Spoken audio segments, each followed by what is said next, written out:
Sir एक second, let me announce that also. Bansal साहब और कन्हैया जी का स्वागत करेंगे।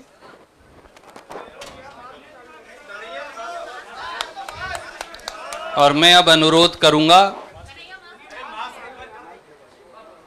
हमारे साथी नितिन राउत जी से और उनके साथ साथ भक्ताचरण दास जी से, केसी वेणुगोपाल जी से, बंसल साहब से, कि वो जिग्नेश मेवानी जी का भी औपचारिक तौर से हमारी विचारधारा से जुड़ने के लिए, कांग्रेस की विचारधारा के साथ मिलकर कंधे से कंधा मिलाकर लड़ने के लिए स्वागत करें।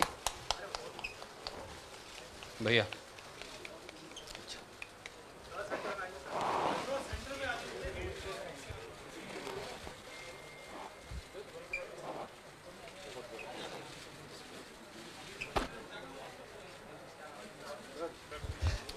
बहुत शुक्रिया। और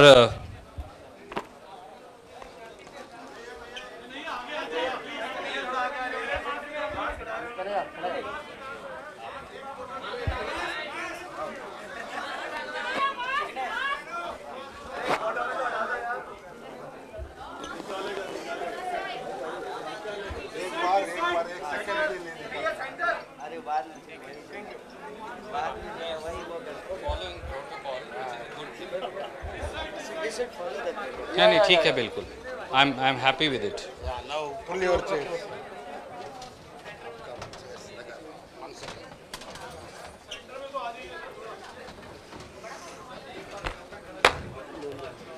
वी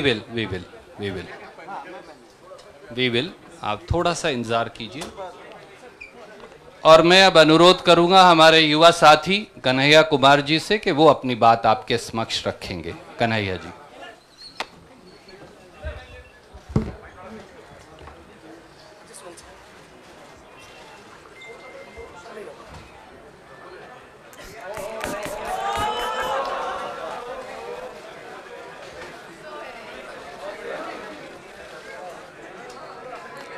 सबसे पहले इस संवाददाता सम्मेलन में आए हुए मैं अपने सभी पत्रकार साथियों का, और मैं देख रहा हूं कि कुछ ऐसे दोस्त भी हैं जगह की कमी के चलते कमरे में आ नहीं पाए हैं लेकिन सुन रहे हैं बाहर खिड़कियों से।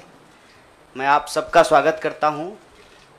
और मंच पर उपस्थित एआईसीसी ऑर्गेनाइजेशन के जनरल सेक्रेटरी वेणु जी, जनरल सेक्रेटरी सुरजेवाला जी, एससी डिपार्टमेंट के चेयरमैन नितिन राउत जी, बिहार के प्रभारी भक्तचरण दास जी, बिहार के अध्यक्ष मदन मोहन झा जी और कांग्रेस पार्टी के ट्रेजरर पवन बंसल जी, हमारे युवा साथी और गुजरात कांग्रेस के वर्किंग प्रेसिडेंट भाई हार्दिक पटेल जी, और हमारे आंदोलन में कदम से कदम मिलाकर हर घड़ी हमारा साथ देने वाले हमारे साथी बडगाम से निर्दलीय विधायक साथी जिग्नेश मेवानी जी, मैं आप सबका आभार व्यक्त करता हूं। और मैं अपने पत्रकार साथियों से कुछ चीज़ों को लेकर मुखातिब हूं। उससे पहले आज ये एक ऐतिहासिक दिन है। आज शहीद आज़म भगत सिंह की जयंती है। लोग शहीद होते हैं, भगत सिंह शहीद आज़म हैं। शहीद आज़म इसलिए हैं कि आज हम लोग जहां माल्यार्पण करने के लिए गए थे, शहीद पार्क, वो शहीद पार्क एक ऐतिहासिक पार्क है। वो हिस्सा है फिरोज शाह कोटला फोर्ट का, जहां पर चंद्रशेखर आज़ाद जी की अध्यक्षता में हिंदुस्तान रिपब्लिकन आर्मी की गुप्त मीटिंग हो रही थी। अंग्रेज़ों के ज़माने में क्रांतिकारी छुपकर मीटिंग किया करते थे। नौजवान तरुण भगत सिंह एक प्रपोजल लेकर के आए कि हिंदुस्तान रिपब्लिकन आर्मी का नाम अब हिंदुस्तान सोशलिस्ट रिपब्लिकन आर्मी होना चाहिए। यह ऐतिहासिक क्षण, वो ऐतिहासिक भूमि और हमारे युवाओं के आइकन शहीद आज़म भगत सिंह को हम अपना नमन प्रस्तुत करते हैं। आज एक दुखद घटना भी हमारे ज़िले में हुई है। वज्रपात के चलते 2 बच्चियों का निधन हो गया है। मैं इस मंच से उनके प्रति शोक व्यक्त करता हूं और उनके परिवार के प्रति अपनी संवेदना व्यक्त करता हूं। दोस्तों, मुझे लगता है कि बहुत कुछ कहने की ज़रूरत नहीं है। आजकल सूचना क्रांति के इस दौर में हमसे ज़्यादा मालूम हमारे पत्रकार साथियों को होता है। तो बेहतर ये होगा कि आप सवाल पूछें, मैं आपका जवाब दूं। लेकिन आप सवाल कहाँ से पूछेंगे और आपके मन में कौन से सवाल चल रहे हैं, इसका थोड़ा सा अंदेशा है, मुझे थोड़ा अंदाज़ा भी है। सबसे पहले मैं आपको बधाई देना चाहता हूँ कि आपने पत्रकारिता की उस मिसाल को जिंदा रखा है कि कम से कम विपक्ष से तो सवाल करते हैं ना, ताकि इस देश को याद रहे कि पत्रकारों का काम है सवाल पूछना। तो मैं आपके हर सवाल का जवाब दूंगा। जितना सवाल आप पूछना चाहते हैं पूछिएगा, बारी बारी से पूछिएगा, सारे सवालों का जवाब दूंगा। बस एक सवाल का जवाब जो मुझे लगता है कि आप सबके मन में होगा कि आप कांग्रेस पार्टी क्यों ज्वाइन किए हैं, उस सवाल का जवाब दे करके मैं हमारे जो अध्यक्ष हैं उनकी तरफ मुखातिब होऊंगा, माइक उनको समर्पित करूंगा। मैं कांग्रेस पार्टी इसलिए ज्वाइन कर रहा हूं कि मुझे ये महसूस होता है कि इस देश में कुछ लोग, वो सिर्फ लोग नहीं हैं, वो एक सोच है। वो इस देश की सत्ता पे ना सिर्फ काबिज हुए हैं, इस देश की चिंतन परंपरा, संस्कृति, इसका मूल्य, इसका इतिहास, इसका वर्तमान और इसका भविष्य खराब करने की कोशिश कर रहे हैं। वो जो सोच है, उस सोच के बारे में आप अपने आप समझ जाएंगे, क्योंकि कहीं मैंने पढ़ा था कि आप अपने दुश्मन का चुनाव कीजिए, अपने विपक्ष का चुनाव कीजिए, दोस्त अपने आप बन जाएंगे। तो हमने ये चुनाव किया है। हम इस देश की सबसे पुरानी पार्टी, सबसे लोकतांत्रिक पार्टी, मैं जोर दे करके बोल रहा हूं लोकतांत्रिक पार्टी, ताकि आप लोग परिवारवाद पे सवाल जरूर कीजिएगा। लोकतांत्रिक पार्टी में हम इसलिए शामिल होना चाहते हैं कि हमको लगता है, और सिर्फ हमको नहीं लगता है, इस देश के लाखों करोड़ों नौजवानों को ये लगने लगा है कि अगर कांग्रेस नहीं बचा तो देश नहीं बचेगा। और ये बात मैं आपको स्पष्ट कर देता हूं, देश में प्रधानमंत्री अब भी हैं, देश में प्रधानमंत्री इससे पहले भी थे, देश में आगे भी प्रधानमंत्री होते रहेंगे। लेकिन आज जब हम लोग श्री राहुल गांधी जी के उपस्थिति में फॉर्मली कांग्रेस पार्टी का फॉर्म भर रहे थे, तो साथी जिग्नेश ने संविधान की कॉपी दी और हमने उनको भगत सिंह, गांधी और अंबेडकर की तस्वीर प्रस्तुत किया, क्योंकि हमारा यह मानना है कि आज इस देश को भगत सिंह की वीरता की जरूरत है, भगत सिंह के साहस की जरूरत है। आज इस देश को अंबेडकर की समानता की जरूरत है और आज इस देश को गांधी की एकता की जरूरत है। गांधी जब कहते हैं रघुपति राघव राजा राम, पतित पावन सीताराम, ईश्वर अल्लाह तेरो नाम, सबको सन्मति दे भगवान, ये गांधी की एकता है। जब अंबेडकर कहते हैं कि किसी भी समाज का मूल्यांकन वहां महिलाओं की क्या स्थिति है इस बात से होगा, तब वो समानता की वकालत कर रहे होते हैं। मैं नहीं मानता हूं कि डॉक्टर बाबा साहब भीमराव अंबेडकर किसी एक समुदाय के नेता थे। कांग्रेस पार्टी ने, संविधान सभा ने डॉक्टर बाबा साहब भीमराव अंबेडकर को संविधान बनाने की जिम्मेवारी दी और उस संविधान के प्रियम्बल में यह लिखा है, हम भारत के लोग भारत को एक प्रभुत्व संपन्न समाजवादी धर्मनिरपेक्ष लोकतांत्रिक गणराज्य बनाने के लिए, इसमें समानता, न्याय के मूल्य निहित हैं। और जब भगत सिंह कहते हैं कि आप व्यक्ति को कुचल सकते हैं, विचारों को नहीं, आप बम और पिस्तौल से कभी इनकलाब नहीं ला सकते हैं, उस साहस की जरूरत है हमको, मुझे नहीं लगता है, मेरे बहुत सारे राजनीतिक दोस्तों को ये लगता है, मुझे लगता है कि यह देश 47 से पहले वाली स्थिति में चली गई है।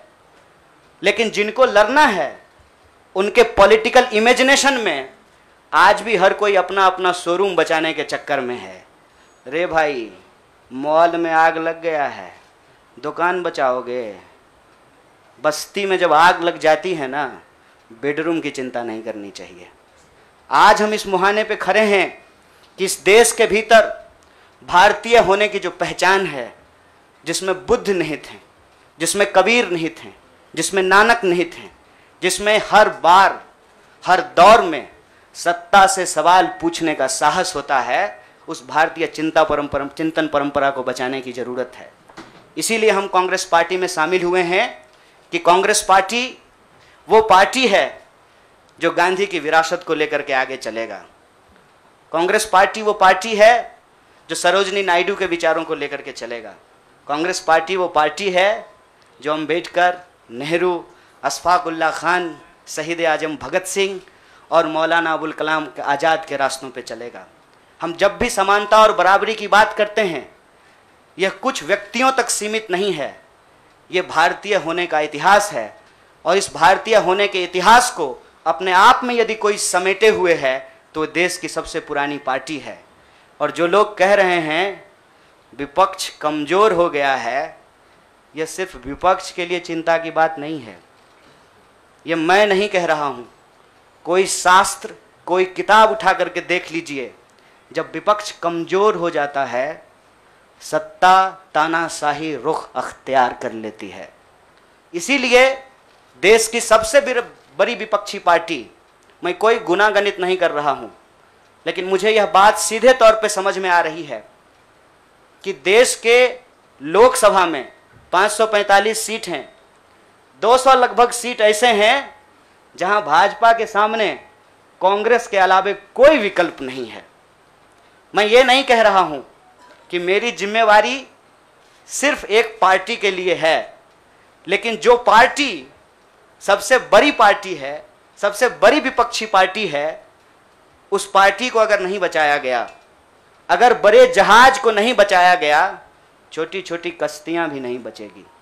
इसीलिए, और मैं जब यहाँ बैठा हुआ हूँ, मेरे इतिहास को, मेरे वर्तमान को लोग देख रहे हैं। बहुत सारे सवाल हैं, वो आएंगे, उनका जवाब मैं दूंगा। लेकिन यह जो ऐतिहासिक जिम्मेवारी है, उस जिम्मेवारी से मैं अपना मुंह नहीं मोड़ सकता हूँ। मैं जहाँ पैदा हुआ, जिस पार्टी में पला बढ़ा, उसके प्रति मैं आभार व्यक्त करता हूँ। उसने मुझे सिखाया, पढ़ाया, लड़ने का जज्बा दिया है। लेकिन उस पार्टी के साथ साथ मैं उन लाखों करोड़ों लोगों को भी धन्यवाद देना चाहता हूँ जो किसी पार्टी से जुड़े हुए नहीं थे। अपने स्कूल के व्हाट्सएप ग्रुप में जब हम लोगों के ऊपर अनावश्यक आरोप मढ़े जाते हैं तो अपने दोस्तों से लड़ रहे थे, अपने घरों में डिनर टेबल पर लड़ रहे थे। लोगों की दोस्तियां टूट गई हम लोगों के आंदोलन के समर्थन में, और मैं मजाक नहीं कर रहा हूं, लोगों के डिवोर्स तक हो गए। ये जो देश में एक वैचारिक संघर्ष छिड़ा है, उस वैचारिक संघर्ष को कांग्रेस पार्टी ही नेतृत्व दे सकती है, यह हमारा भरोसा है। और मैं ये उम्मीद करता हूं कि हमारे देश के जो लाखों करोड़ों नौजवान आपके माध्यम से सुन रहे हैं, उनसे भी मैं आग्रह कहता हूं, दीवार पर बैठकर टुकुर टुकुर मुंह ताकने का वक्त नहीं है। ये अर्जेंसी का टाइम है, और इस अर्जेंसी के टाइम पे दीवार पे बैठ करके दायां जाएं कि बायां जाएं, ये मत सोचिए। जब आप जंग में होते हैं तो आपके पास जो अवेलेबल चीज़ें होती हैं, आप उससे मुकाबला करने की कोशिश करते हैं। कांग्रेस पार्टी एक बड़ी जहाज है, अगर कांग्रेस पार्टी बचेगी तो हमारा मानना है इस देश के लाखों करोड़ों नौजवानों की आकांक्षाएं बचेंगी, गांधी की मीमांसा बचेगी, भगत सिंह के सपनों का भारत बचेगा, और डॉक्टर बाबा साहब भीमराव अंबेडकर की समानता का भारत का निर्माण संभव हो पाएगा। इसी आशा और उम्मीद के साथ मैं इस पार्टी से जुड़ा हूं, और मुझे पूरा भरोसा है कि कांग्रेस पार्टी जो अपने आप को एक लोकतांत्रिक पार्टी कहती है, आज़ादी के साथ, अपनी पूरी मुखरता के साथ सत्ता से सवाल पूछना और लोगों के हक के लिए लड़ना भिड़ना संघर्ष करने में हमारे साथी रहेंगे, हमारे सहयोगी रहेंगे। और ये परिवार संघ परिवार नहीं, वो क्या परिवार जो परिवार छोड़कर परिवार बनाना पड़े, वो परिवार जो आपको परिवार छोड़ने के लिए नहीं कहता है, कहता है कि अपने परिवार में रहिए। अरे महात्मा गांधी कस्तूरबा गांधी को लेकर के अंग्रेजों से लड़ गए, बताइए इनको अपना घर छोड़ना पड़ा। कोई जरूरी है क्या? घर परिवार के साथ रहना है। डॉक्टर बाबा साहब भीमराव अंबेडकर भी अपने परिवार के साथ रहते थे। आप जितने बड़े लोग हैं उनका इतिहास उठा करके देख लीजिए, सब लोग अपने परिवार के साथ रहते थे। वो परिवार छोड़ करके बनने वाला परिवार नहीं। न्याय बराबरी और संघर्ष के लिए इस परिवार में मैं शामिल हुआ हूं। सभी सदस्यों के प्रति देश के अंदर फैले हुए लाखों करोड़ों कार्यकर्ताओं को अपना आभार व्यक्त करता हूं। बहुत बहुत शुक्रिया, बहुत बहुत धन्यवाद। मैडम जी बुरा मत मानिएगा, लगता है कि सवाल आप पहले ही सोच लिए थे। मैंने ये नहीं कहा था कि कांग्रेस खतरे में है, हमने कहा देश खतरे में है, लोकतंत्र खतरे में है, आइडिया ऑफ इंडिया खतरे में है। आपने वो वीडियो देखा क्या, लाश के ऊपर डांस देखा ना? दिल पसीज गया होगा आपका। आपको नहीं लगा कि मैं इसके लिए कुछ कर पाऊँ, कुछ भी कर जाऊँ जो मैं कर सकती हूँ।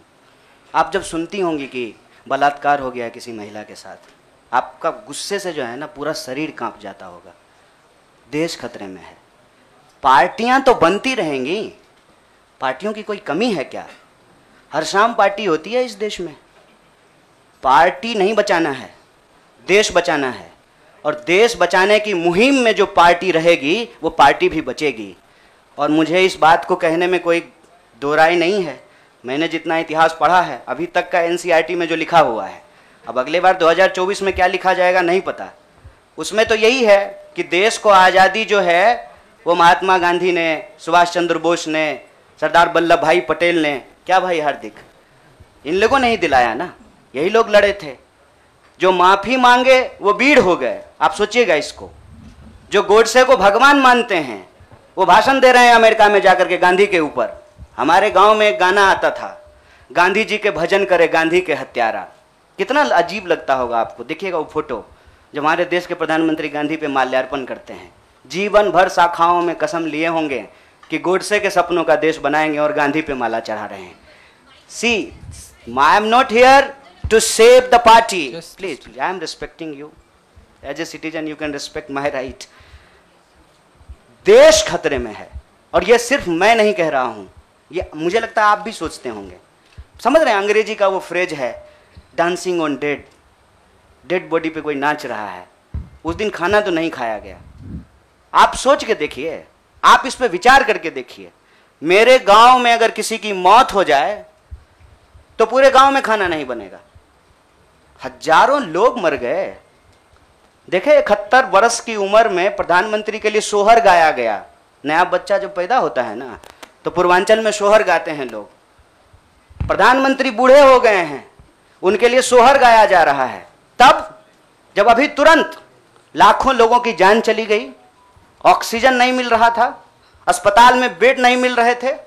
आप में से कोई भी ऐसा इंसान है जिसके कोई जानने वाले नहीं मरे हो इसमें, इस क्राइसिस में? इतना बड़ा क्राइसिस जिसके देश में हुआ हो अभी तुरंत, वो अपने जन्मदिन का जश्न मनाएगा? ये भोंडापन है।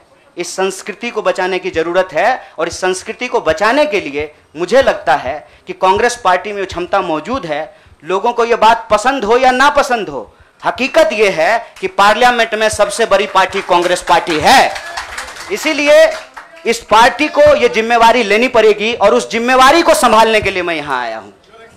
Thank you news nation. I'll come to you. Janata party का आरोप को कौन पूछता है? आपका कोई आरोप है मेरे ऊपर? भारतीय जनता पार्टी को मैं सीरियसली नहीं लेता हूं। आपका कोई आरोप है? आप सवाल पूछिए। साहब जो साथी पीछे खड़े हैं, थोड़ा आप शांति का दान दीजिए प्लीज। अरे भैया प्लीज। दुबे जी आप पूछिए please, ask your question quickly. देखिए मैं यही कह रहा हूँ, हमारे देश के लोगों के पॉलिटिकल इमेजिनेशन को कुछ हो गया है। अभी क्या हो गया है मुझे समझ में नहीं आ रहा है। हमने अपनी आपके सवाल को अपने आप लेते हुए हमने अपने पूरे वक्तव्य को रखा। हमने कहीं भी कहा कि हम कोई टीम बना रहे हैं, बीसीसीआई थोड़ी है सर, मतलब टीम बना रहे हैं। मैं कह रहा हूं कि भारत की परंपरा, चिंतन परंपरा, सोच, जिस पे आपको गर्व होता है भारतीय होने के चलते, उस परंपरा को समेटने का, उसको आगे बढ़ाने का काम देश की सबसे पुरानी पार्टी कांग्रेस पार्टी ने किया है। उस पार्टी के पास एक ऐतिहासिक जिम्मेवारी है और इस देश का नागरिक होने के चलते, साथी जिग्नेश ने कहा, यह हमारी भी ऐतिहासिक जिम्मेवारी है कि कल को जब इतिहास लिखा जाएगा तो हमसे भी पूछा जाएगा, दुबे भाई आपसे भी पूछा जाएगा कि जब यह तमाशा हो रहा था तो हम क्या कर रहे थे। हमने वो कहानी सुनी है बचपन में, आपने भी सुना होगा। जंगल में आग लगी, एक कोयल अपने चोंच में पानी भर करके जंगल की आग बुझाने की कोशिश कर रही थी। जंगल की आग नहीं बुझी, या बुझनी होगी बुझ जाएगी। कम से कम कोयल का वह ऐतिहासिक प्रयास जो है वो इतिहास याद रखेगा।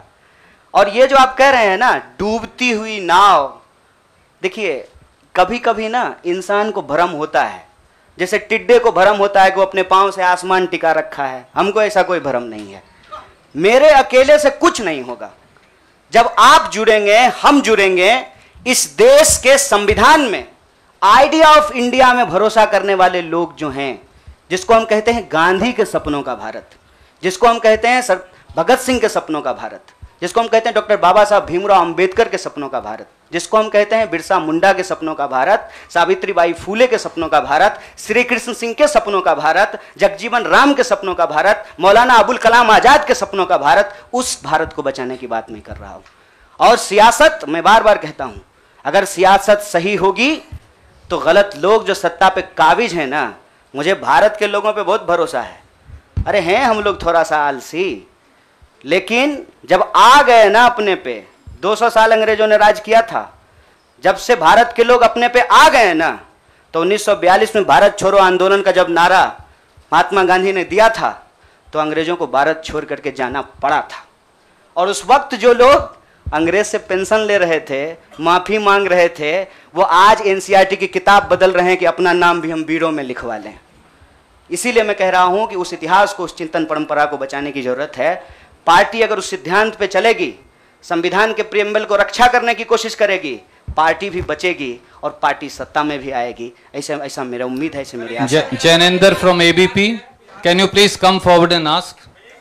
हाँ पूछिए जरा। बड़ा जैनेंद्र भाई बड़ा वैचारिक सवाल पूछे हैं, बहुत बहुत शुक्रिया जैनेंद्र भाई। एक तो देखिए, हमारी जो ये नई पार्टी है, इस पार्टी के जो संगठन के महासचिव हैं वो केरल से ही हैं। इनसे आप चाहें तो अकेले में भी पूछ लीजिएगा। कांग्रेस पार्टी के खिलाफ हमने एक शब्द नहीं बोला था। हम कांग्रेस पार्टी के खिलाफ भी बोले हैं, लेकिन केरल के विधानसभा चुनाव में नहीं, जेएनयू के प्रेसिडेंशियल स्पीच में बोले थे।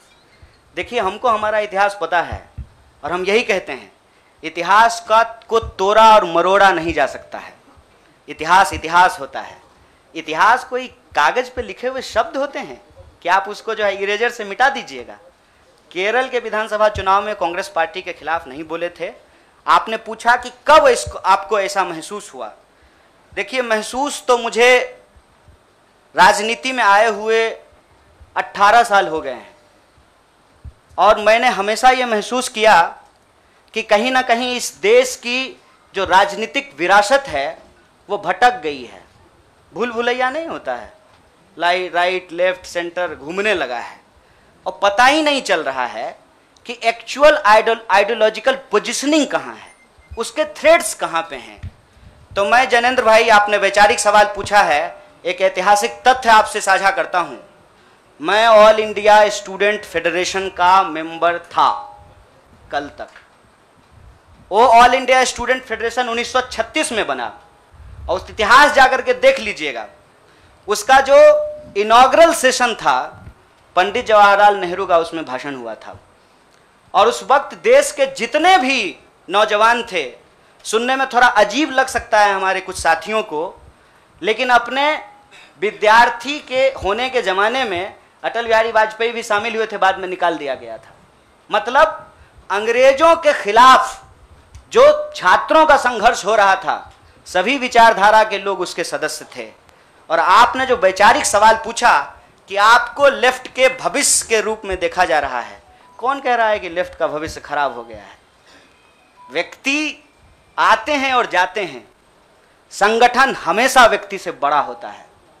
व्यक्ति की अपनी एक भूमिका होती है, उस भूमिका को वो अपनी क्षमता से निभाने की कोशिश करता है। मैं आपको बता दूं, जहां जिस पार्टी से आप मेरा संबंध जोड़ रहे हैं, मैं वहां पैदा हुआ हूं। मेरे भीतर सोचने, समझने, लड़ने की जो क्षमता है, ये उसके ट्रेनिंग का हिस्सा है और मुझे इस बात का गर्व है। लेकिन वहां जो लड़ने का तरीका है और जिस तरीके से वो लड़ रहे हैं, मुझे लगता है आज जो देश की स्थिति है उसमें उसके स्पीड को बढ़ाने की जरूरत है और जो वैचारिक संकीर्णता है उसको तोड़ने की जरूरत है। मैं आपको एक बात बताना चाहता हूं। मैं अपने कई साथियों से पूछा कि क्या भगत सिंह की जयंती देश के सभी संगठनों को नहीं मनाना चाहिए, और क्या गांधी की तस्वीर सभी संगठनों के कार्यालय में नहीं होना चाहिए?